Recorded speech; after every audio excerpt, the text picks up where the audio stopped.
Terima kasih saya ucapkan kepada Yang Berbahagia Datuk Pengerusi Tetap Wanita UMNO Malaysia. Bismillahirrahmanirrahim. Assalamualaikum warahmatullahi wabarakatuh.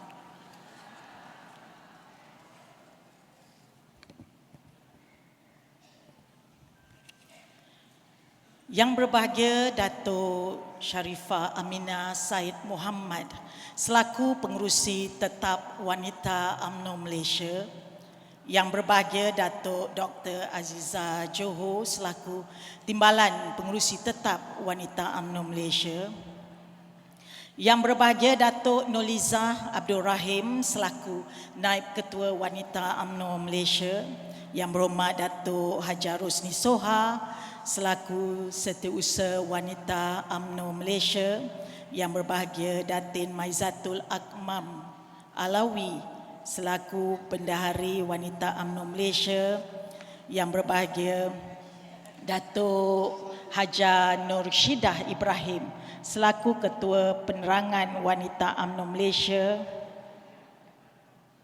Wakil Ahli Majlis Kerja Tertinggi UMNO Malaysia, Yang Berhormat Datuk Dr. Samsul Anwar Nasarah, Yang Berhormat Datuk Seri Azalina Uthman Said, Yang Berhormat Datuk Seri Muhammad Syaka Syamsuddin, Barisan Kepimpinan Exco Wanita UMNO Malaysia, Ketua-Ketua Wanita Bahagian-Bahagian, Naib-Naib Ketua Wanita Bahagian-Bahagian, Barisan Kepimpinan Wanita Barisan Nasional.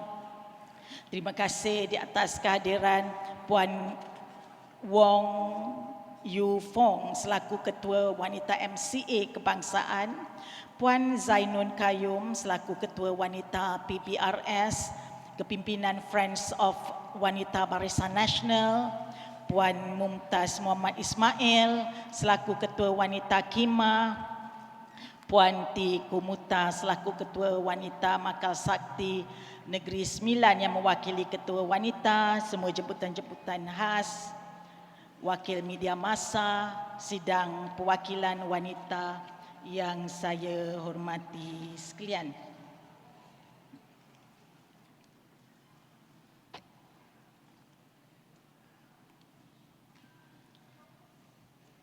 Alhamdulillah, pada pagi ini saya seperti tahun-tahun sebelum ini bagi pihak kepimpinan Wanita UMNO Malaysia, saya mengalu-alukan kehadiran semua perwakilan wanita daripada 191 bahagian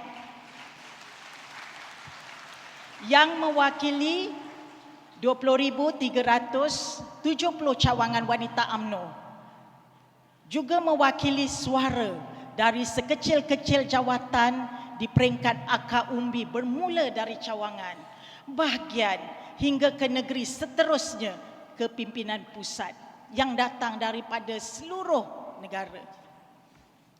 Sidang perwakilan yang saya kasih sekalian, saya ingin mulai ucapan dasar pada hari ini dengan mengimbau apa yang telah sama-sama kita lalui pada 54 hari yang lalu, ketika kita semua sedang sibuk di kawasan masing-masing.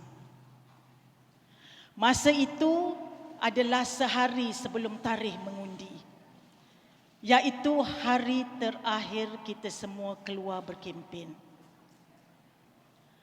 Ada setengah daripada kita awal-awal pagi lagi sudah keluar rumah. Ada yang naik motor, ada naik kereta, ada yang naik basikal, ada juga yang naik perahu.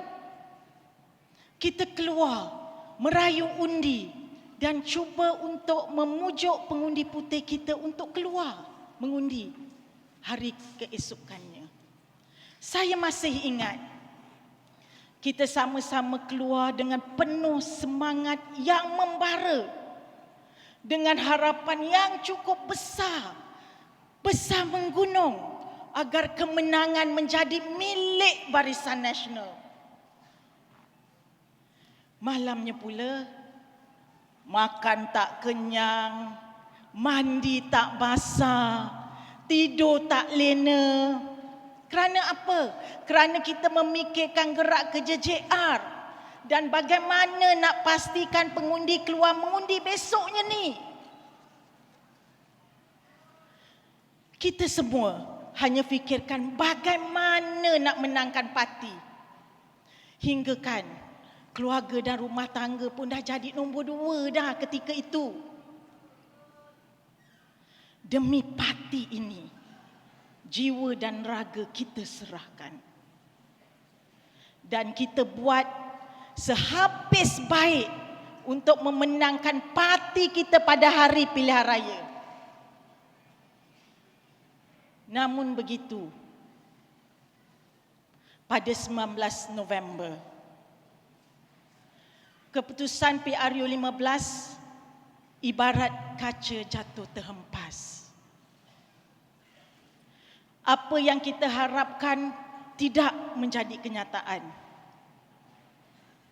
Ibarat pantun, buah berangan masaknya merah, pisang emas dalam perahu. Luka di tangan nampak berdarah, luka di hati siapa yang tahu? Bagi saya, wanita UMNO telah memberi yang sehabis baik. Namun kemenangan bukan milik kita. Kekalahan yang kita lalui adalah amat memilukan.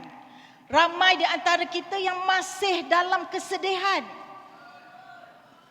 masih rasa kecewa, dan ada juga yang masih tidak dapat menerima kekalahan ini, puan-puan. Sidang perwakilan yang dikasihi, seperti kata pepatah Melayu, tidak ada gunung yang tidak dapat didaki, tidak ada lurah yang tidak dapat dituruni. Walau masih sedih, walau masih kecewa, walau masih berduka, namun pada hari ini kita kuatkan semangat kita berkumpul di sini. Kita satukan hati kita, membina kekuatan untuk kita berdiri semula, bangkit membawa wadah perjuangan bangsa.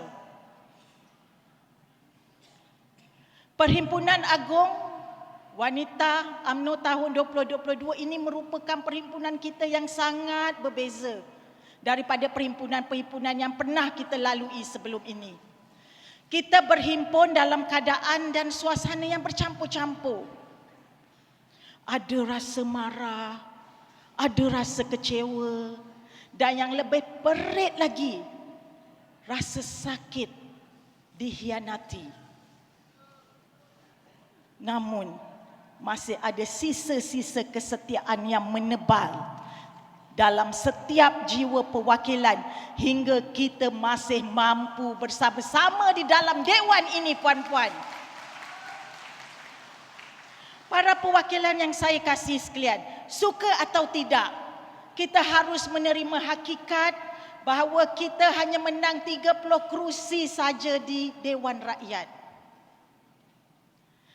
Ini merupakan pencapaian terburuk dalam sejarah kita.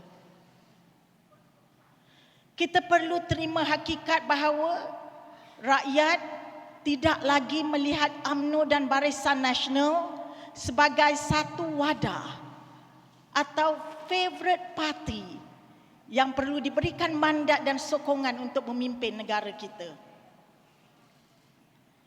Kita juga kena sedar bahawa bukan saja kita telah gagal meraih sokongan rakyat, tetapi kita seolah-olah tidak lagi dilihat sebagai parti yang memperjuangkan nasib orang-orang Melayu.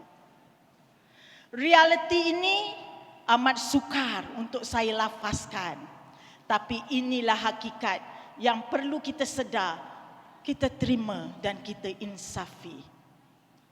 Hakikat ini memang pahit untuk kita telan. Kita tidak boleh lagi tenggelam dalam nostalgia lama. Hikmat ataupun politik hikmat kita tidak lagi mampu memenangi hati dan sokongan rakyat. Walaupun kita sering berkata orang UMNO lah yang paling banyak berjasa dan membantu rakyat, tapi kita tetap ditolak di dalam PRU 15 yang lalu. Meskipun UMNO telah banyak berjasa, PRU 15 membuktikan bahawa ianya bukan tiket atau jaminan UMNO untuk terus kekal relevan. Banyak perkara yang perlu kita lihat. Impak undi 18 dan pendaftaran automatik juga penting. Rata-rata mereka tidak terikat dengan mana-mana parti politik. Faktor parti tidak mempengaruhi keputusan mereka untuk membuat pilihan dalam PRU. Kumpulan ini harus ditangani dengan bijaksana oleh UMNO. Pendidikan politik harus dijuarai oleh UMNO dan parti perlu lihat perkara ini sebagai satu agenda jangka masa panjang demi kebaikan UMNO. Apa yang penting? Saya tahu wanita UMNO di semua peringkat telah berjuang bermati-matian, berkorban segalanya dengan penuh tekad, semangat, kudrat yang ada demi untuk menangkan parti ini. Justru sebagai penghargaan kepada semua, baik yang di dalam dewan ini, yang berada di luar dewan, termasuk yang menyaksikan perhimpunan ini secara maya, marilah kita beri tepukan penghargaan kepada semua wanita UMNO, puan-puan.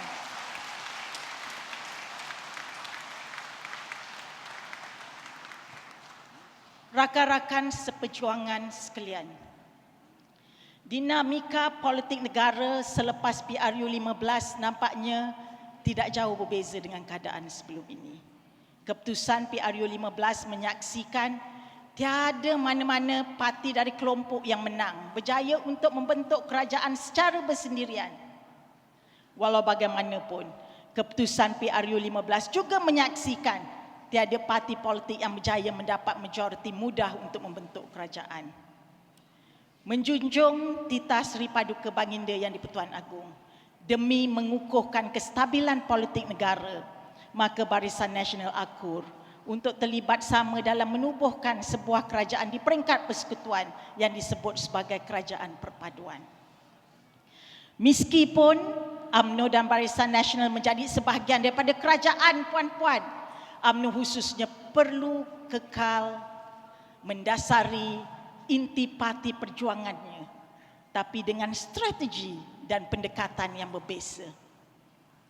Sudah tentu kedudukan UMNO dalam kerajaan perlu dijelaskan kepada akar umbi.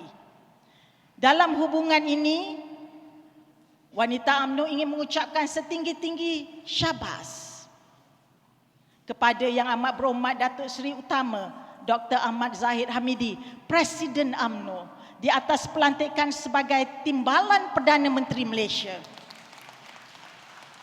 Dan Yang Berhormat Datuk Seri Utama Muhammad Hassan, Timbalan Presiden UMNO yang turut dilantik sebagai Menteri Pertahanan. Dan tahniah kepada semua yang telah dilantik menganggotai barisan Kabinet Kerajaan Perpaduan. Semoga dapat menjalankan amanah dengan cemerlang.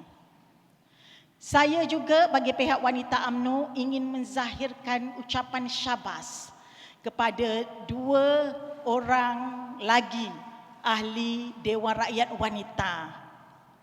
Ini nak minta berdirilah. Yang pertama, Yang Berhormat Datuk Seri Azalina Othman,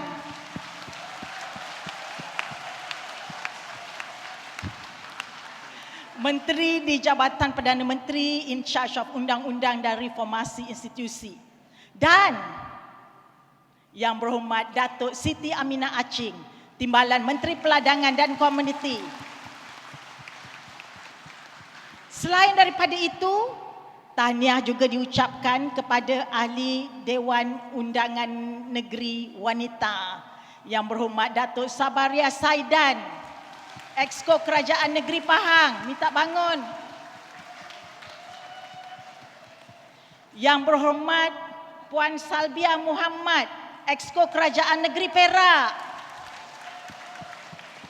Dan yang berhormat Salina Syamsuddin, Adun Behrang. Kepada YB-YB semua, teruskan semarak obor perjuangan untuk agama, bangsa dan negara. Ini adalah masa untuk kita bangkit bersama, insya-Allah. Sahabat perwakilan yang saya kasih sekalian, semalam Yang Amat Berhormat Presiden dan Yang Berhormat Timbalan Presiden telah menyentuh bahawa kekalahan kita adalah berpunca daripada faktor dalaman dan luaran. Dari luar, kita kalah akibat permainan persepsi yang amat-amat dahsyat. Didorong oleh sumber keruangan yang tidak dijangka seperti yang diviralkan. Wallahi itu kan. Dari dalam pula kita kalah akibat sebahagian daripada kita yang tidak pernah berhenti menembak kaki sendiri. Kekurangan ini menginsafkan kita bahawa wanita memerlukan tekad untuk melangkah ke hadapan. 5 pembaharuan penting mesti kita segera laksanakan. Yang pertama, pembersihan dalaman parti harus dilakukan secara total tanpa kompromi.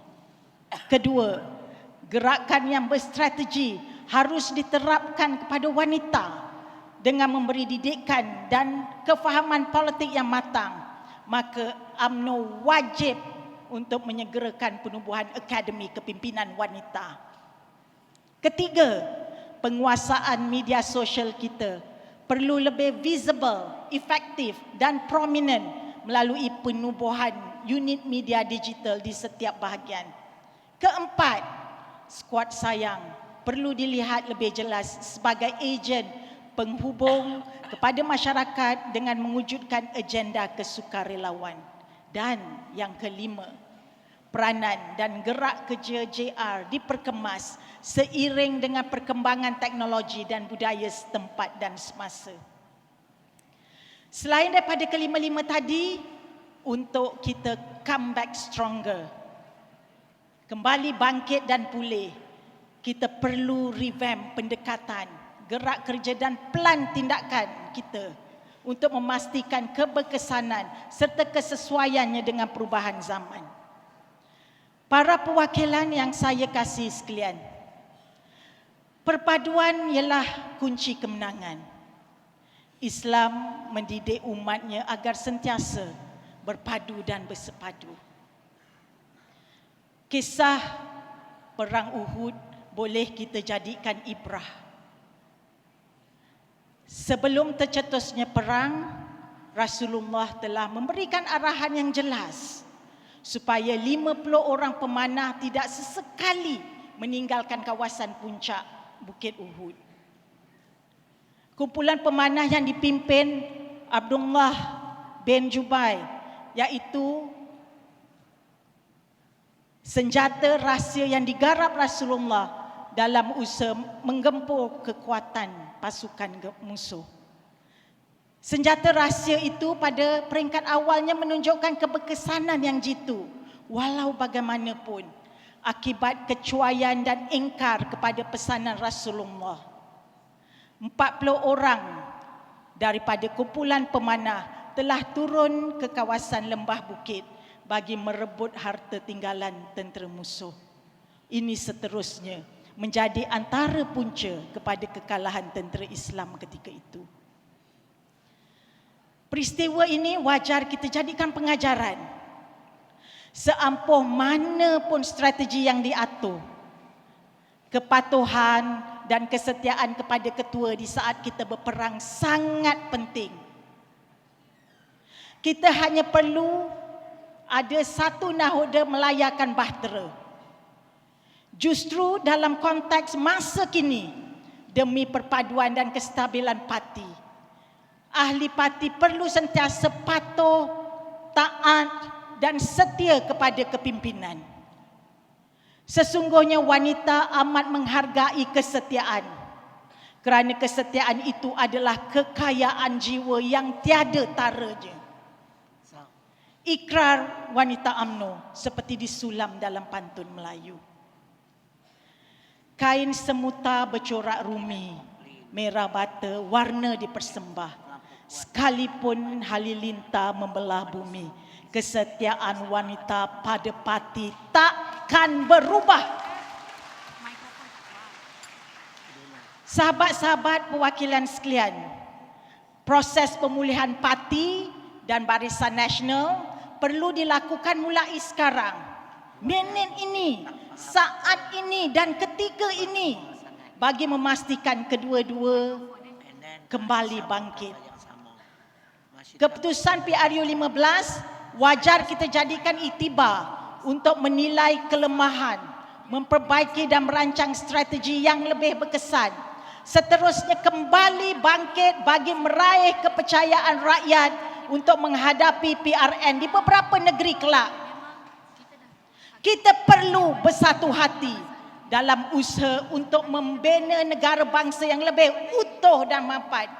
Bukannya bergaduh, bertelaga sesama sendiri. Hanya 3.4 juta orang saja yang mengundi Barisan Nasional semasa PRU 15.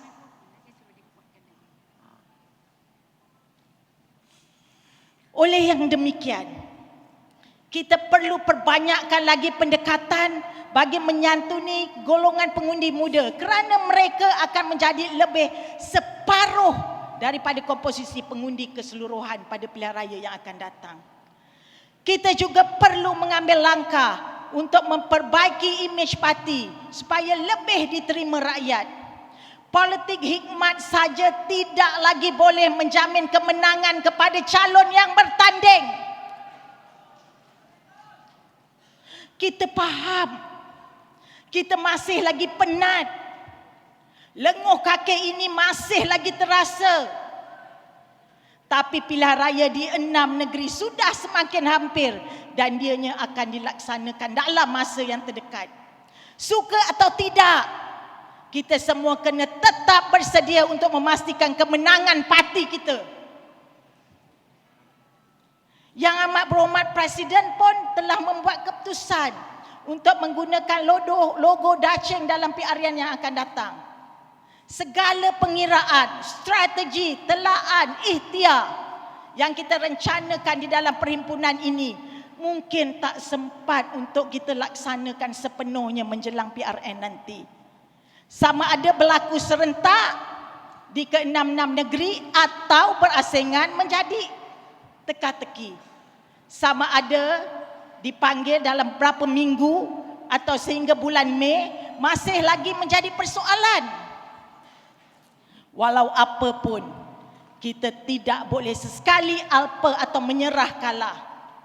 Kesiapsiagaan kita perlu sentiasa di tahap yang tinggi. Kita harus bersatu hati menerima keputusan kepimpinan dalam merancang strategi kerjasama politik antara parti dan istiqamah dalam perjuangan.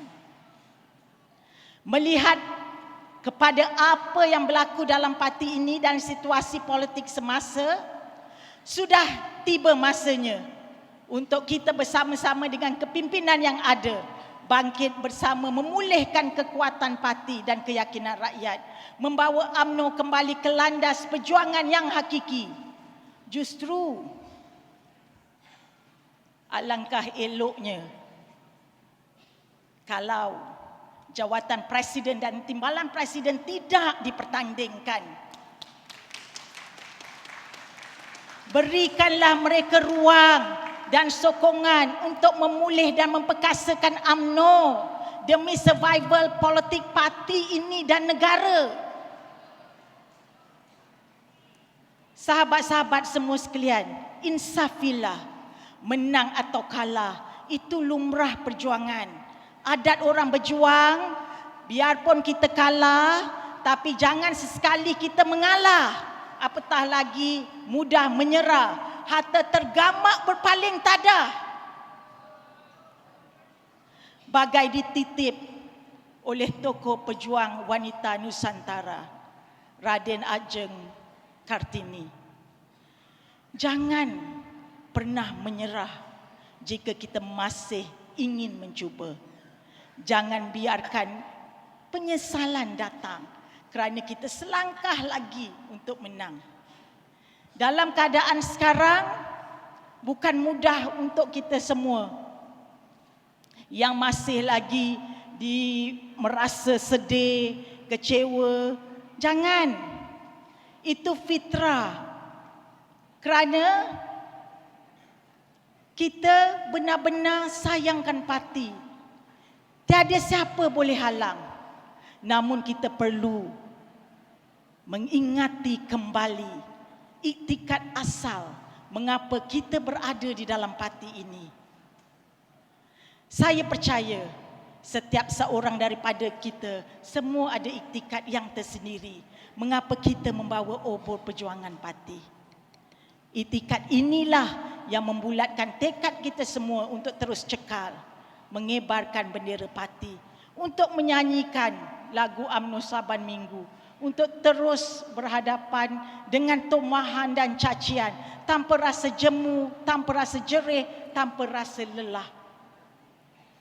Wahai perwakilan semua, marilah kita sama-sama meneroka kembali jiwa dan hati kita dan mencari kembali iktikad ini dan menjelmakannya semula sebagai semangat yang segar dan baru. Kita perlu menguatkan pegangan kita pada iktikad ini. Kita perlu kuatkan kembali keyakinan bahawa iktikad inilah yang kita percaya sebagai nilai asas yang membentuk negara yang kita sayangi. Kekalahan ini amat perit, tetapi tidak cukup untuk melunturkan semangat perjuangan kita. Kekalahan ini amat mengecewakan, tapi tidak akan sesekali menghilangkan kepercayaan kita bahawa hanya UMNO dan Barisan Nasional adalah jalan terbaik untuk agama, bangsa dan negara. Kita tidak akan sesekali berputus asa dalam perjuangan. Kita tidak akan sesekali mengabaikan prinsip kita. Dan yang penting, kita tidak akan sesekali mengabaikan bendera kita. Sekian, wabillahi taufiq wal hidayah. Wassalamualaikum warahmatullahi wabarakatuh.